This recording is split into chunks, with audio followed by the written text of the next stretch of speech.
चलो मैं रिकॉर्ड कर रहा हूँ, सुनो ध्यान से सभी। हम बात कर रहे थे किसी भी रिएक्शन के होने की। तो रिएक्शन को होने में दो चीजें इन्वॉल्व होती हैं, एक होता है रिएक्टेंट और रिएक्टेंट से बनता है प्रोडक्ट। ठीक है, जब रिएक्टेंट की बात कर रहे हैं तो ऑटोमेटिकली एक टर्म आती है, इसको बोलते हैं concentration. What is concentration? Basically अगर कहूँ उसको तो सिंपल भाषा में अमाउंट को कहा जाता है कंसंट्रेशन, है ना। तो मेरे पास रिएक्टेंट का कुछ अमाउंट रहा होगा और उस रिएक्टेंट के अमाउंट से धीरे धीरे धीरे धीरे रिएक्शन होते होते होते क्या बन जाती है? प्रोडक्ट बन जाती है। अब यहाँ मैंने कंडीशन को शुरुआत से लेके चला मैं कि मान लीजिए टाइम t इक्वल टू 0। इसका मतलब क्या है? रिएक्शन शुरू ही नहीं हुई। अगर रिएक्शन शुरू नहीं हुई तो मेरे पास सिर्फ और सिर्फ क्या होगा? मेरे पास सिर्फ और सिर्फ रिएक्टेंट होगा और उससे क्या बनेगा? धीरे धीरे धीरे धीरे धीरे रिएक्टेंट खत्म होता जाएगा, डिसअपियर होगा और अल्टीमेटली आपके पास क्या बन जाएगा? प्रोडक्ट। हाँ या ना? मेरी बात समझ आ रही है? Yes sir.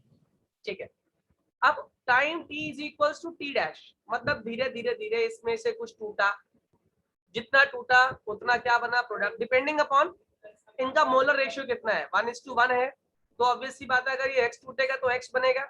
अगर ये 1:2 है तो ये x टूटेगा तो ये कितना बनेगा? ये 2x बनेगा, डिपेंडिंग अपॉन स्टोइचियोमेट्रिक रेशियो। ये याद रखना, बताऊंगा अभी चैप्टर के अंदर आगे। अभी के लिए बेसिक आइडिया समझ आ गया आपको? Yes sir. ओके, अब जब हम बात करते हैं यहाँ पे किसी भी रिएक्शन को कैटेगराइज किया जाता है तीन कैटेगरीज में। तीन कैटेगरी की रिएक्शन आपके पास होती है जनरली। एक होती है वेरी फास्ट रिएक्शन। कौन सी रिएक्शन? Very fast reaction. एक होती है फास्ट रिएक्शन, जिसको हम लोग मॉडरेट रिएक्शन भी कहते हैं। और एक होती है आपकी स्लो रिएक्शन। अब होता क्या है, आप खाली स्लो रिएक्शन के रेट को डिटरमाइन कर सकते हैं। क्या कर सकते हैं? आप स्लो रिएक्शन के रेट को स्टडी कर सकते हैं। Now what is rate? अगली टर्म आती है रेट। क्या होता है रेट? का सिंपल सा मतलब होता है, जैसे आपको पूछूं व्हाट इज एक्सीलरेशन, तो आप क्या आंसर दोगे? What is acceleration? Rate of change of velocity को हम क्या कहते हैं? एक्सीलरेशन कहते हैं। ठीक है, जब हम वेलोसिटी के रेट को स्टडी कर रहे हैं उसे हम लोग क्या बोल रहे हैं? क्या नाम दे रहे हैं? जल्दी बोलो। Rate of change of velocity को क्या बोल रहे हो आप? अरे बोलो। Rate of change of velocity is known as what? Acceleration. ऐसे ही किसी भी रिएक्शन का अगर आप रेट ऑफ रिएक्शन निकालने वाले हो तो बेसिकली आप क्या करने वाले हो? आप स्टडी करने वाले हो चेंज इन कंसंट्रेशन ऑफ, जो भी मान लीजिए अगर मैं रिएक्टेंट की बात कर रहा हूं तो change in concentration of reactant upon time. बताओ ये किसका रेट निकाला मैंने? ये निकाला मैंने rate of reaction in terms of reactants. Am I clear? अरे हाँ या ना? Yes sir. जब मैं रिएक्टेंट के बदलाव, रिएक्टेंट की कंसंट्रेशन में होने वाले बदलाव को टाइम की हेल्प से स्टडी करता हूं तो मैं रिएक्शन का रेट कैलकुलेट करता हूं विद रिस्पेक्ट टू रिएक्टेंट। अब बिल्कुल सेम बात आप प्रोडक्ट के लिए भी कर सकते हो। उसमें क्या हो जाएगा? ये हो जाएगा change in concentration of product upon, नीचे क्या आ जाएगा? Time taken.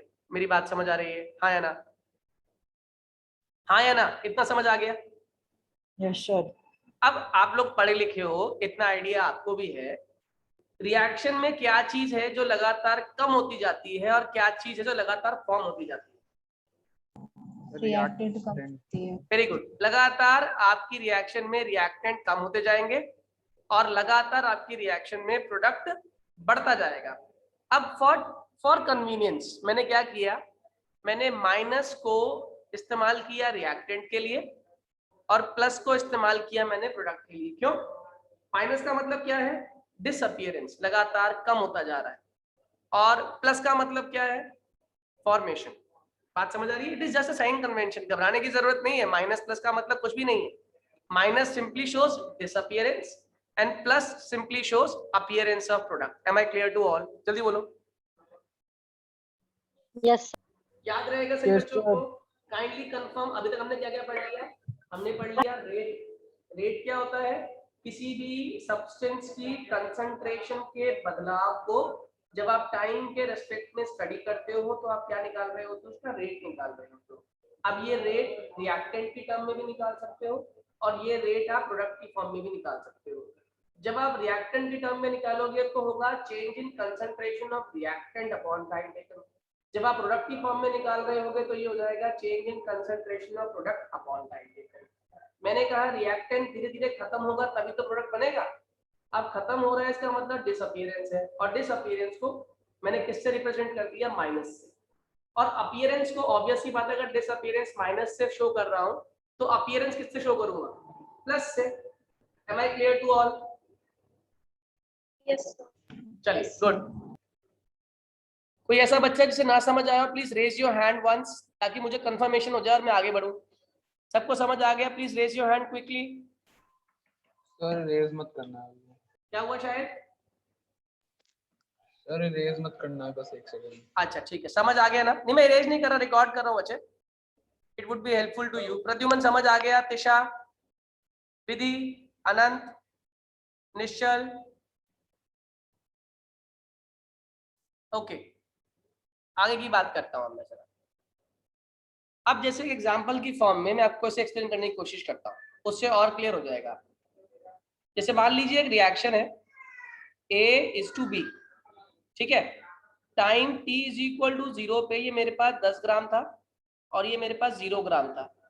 Time t is equal to 5 second पे ये मेरे पास 2 ग्राम रह गया। बताओ ये कितना बना? B कितना बन गया? जल्दी बोलो। सर 8 ग्राम। कैसे निकाला आपने? ऑब्वियस सी बात है, 10 में से 8 को माइनस किया, जितना माइनस किया उतना ही तो ये बना। हाँ या ना? जल्दी बोलो। जितना माइनस करोगे उतना ही तो बी बनेगा, क्योंकि इसका रेशियो कितना है? मोलर रेशियो 1:1, यानी जितना इससे तोड़ोगे उतना ये बन जाएगा। हाँ या ना? जल्दी बोलिए। ओके अब मुझे किसी ने कहा इसका रेट निकालिए। क्या निकालिए? रेट। अब मैं निकाल रहा हूं rate of reaction in terms of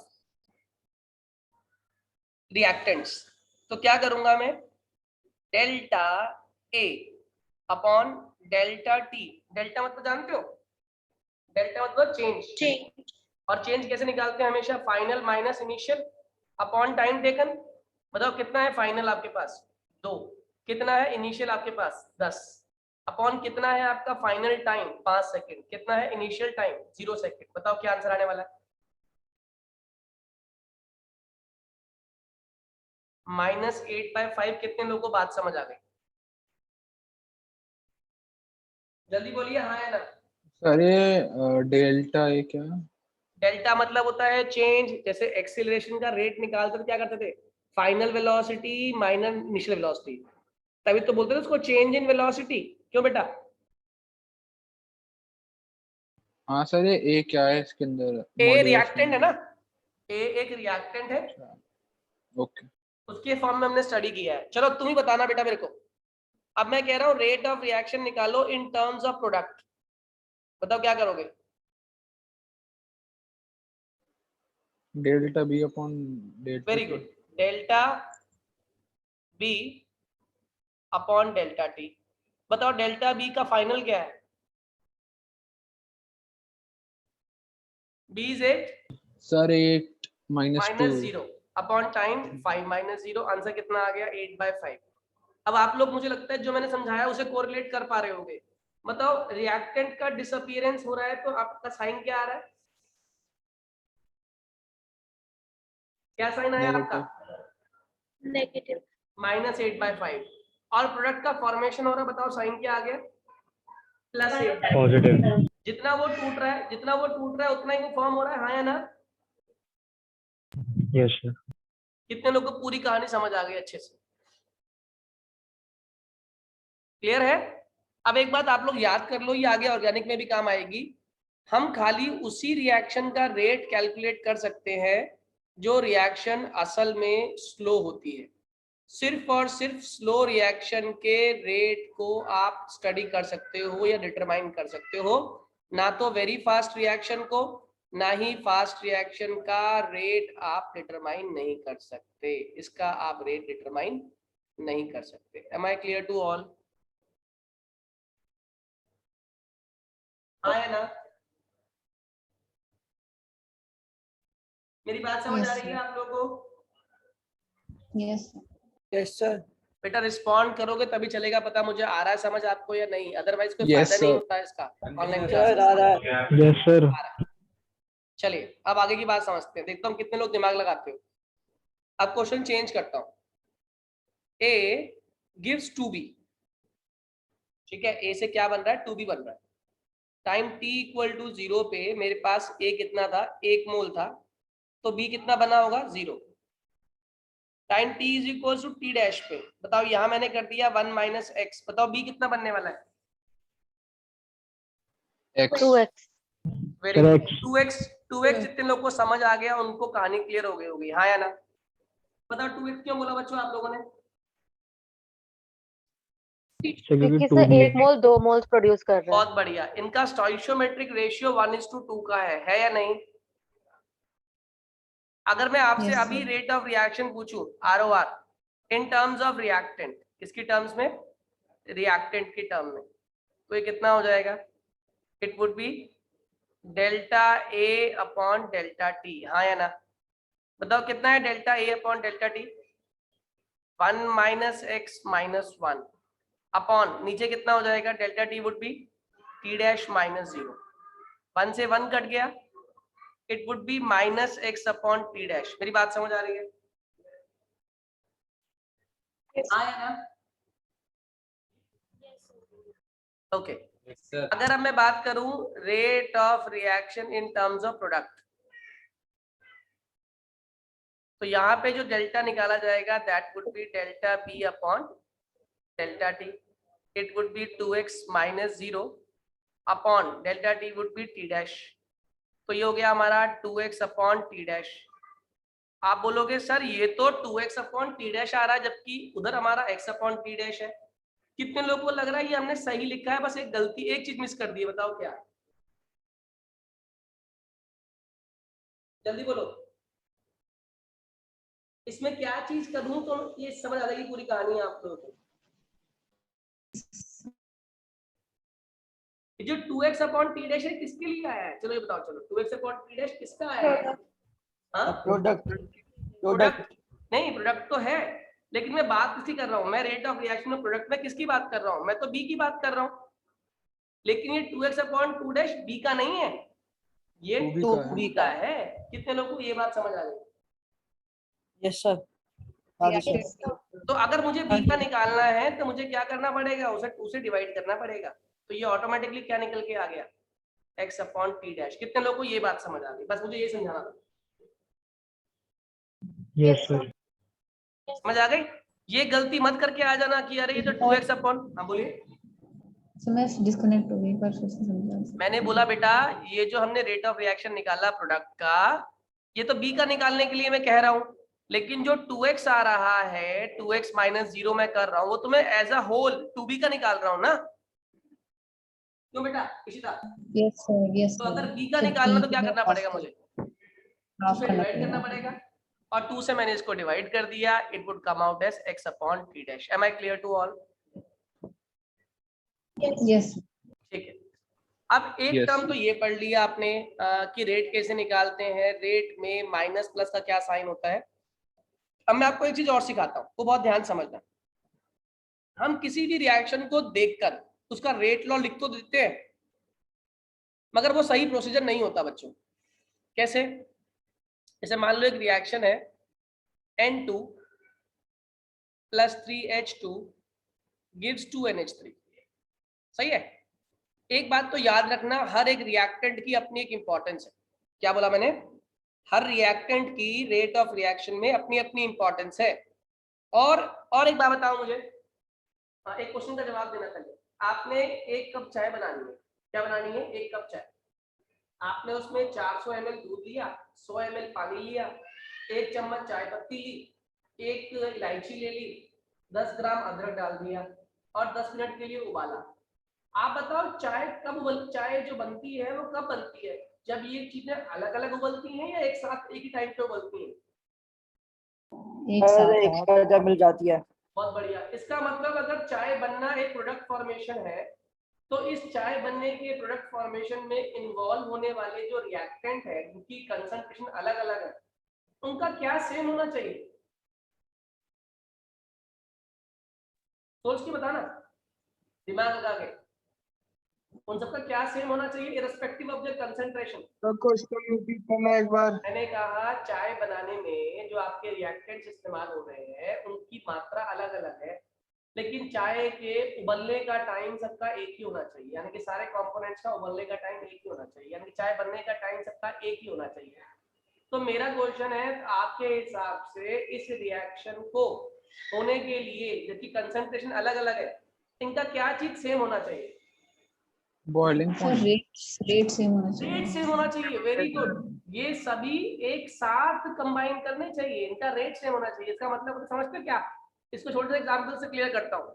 मैंने कहा एक कार मैन्युफैक्चरिंग कंपनी है BMW, वो हर 10 मिनट में एक गाड़ी मैन्युफैक्चर कर देती है। 10 मिनट में एक गाड़ी मैन्युफैक्चर हो रही है।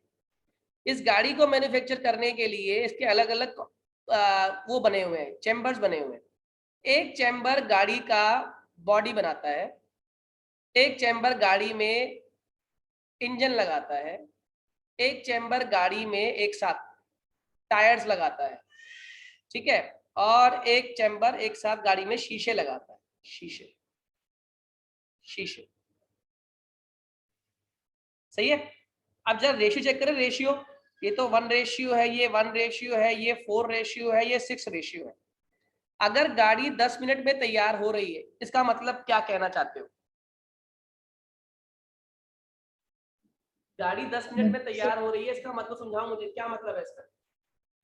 मतलब सारे इंडिविजुअल कंपोनेंट्स 10 यानी कि मिनट 10 मिनट में अगर गाड़ी का पूरा एक बॉडी तैयार हो रही है तो उसी 10 मिनट में गाड़ी के 6 शीशे गाड़ी पे लग जाने चाहिए, गाड़ी का एक इंजन गाड़ी में फिट हो जाना चाहिए, और गाड़ी के चारों टायर गाड़ी में फिट हो जाने चाहिए। Am I clear to all?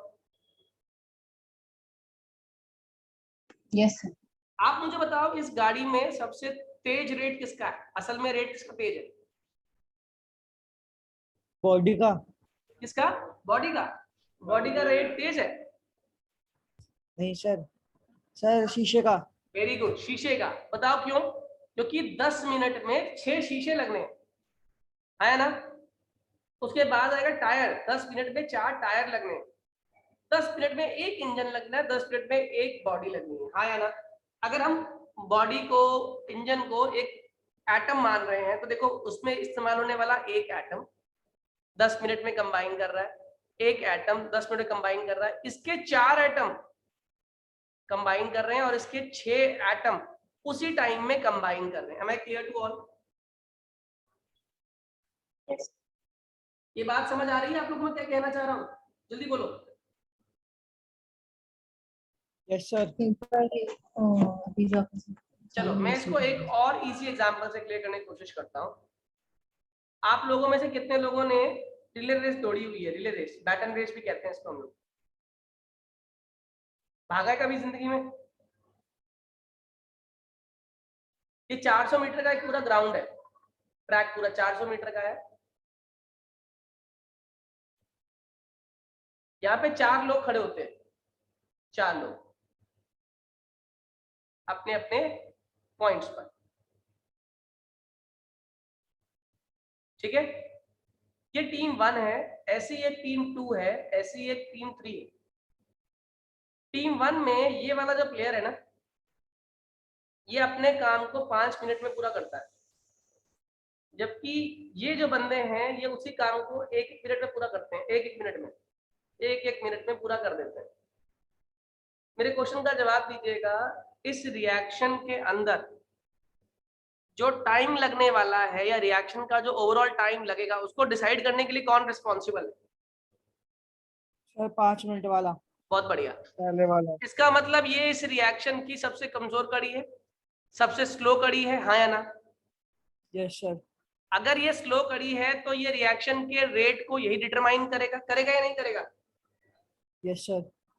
क्या इसका मतलब 1-1 मिनट वाले भाग नहीं रहे? सर भाग रहे हैं। भाग रहे हैं, लेकिन आपकी रिएक्शन का रेट कौन डिसाइड कर रहा है? सर 5 मिनट वाला। सबसे बहुत slow बढ़िया, वाले। बात समझ आ रही है? अगर मैं चाहता हूं ये रिएक्शन जो ये रेस हो रही है इसके अंदर ओवरऑल टाइम जो लगे वो 7 मिनट लगे या 8 मिनट लगे, तो मुझे टाइम को डिवाइड ऐसे करना पड़ेगा, क्योंकि ये तो 5 मिनट ही लेगा और मैं चाहता हूं कि रिएक्शन जो रेस है वो 6 मिनट में टोटल कंप्लीट हो जाए।